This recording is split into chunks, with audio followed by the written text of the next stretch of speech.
மலர்ந்தது எனக்கு மதுரசம் அருந்தட்டுமா விடுகின்ற வரையில் முடிகின்ற வரையில் கவிதைகள் எழுதட்டுமா முத்தம் என்ற கடலில் முத்து குளிப்போமா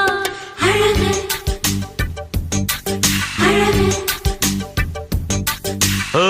நீ நடந்தால் நடையழகு அழகு நெருங்கி வரும் இடையழகு அழகு வேலெறியும் விழியழகு அழகு பால்வடியும்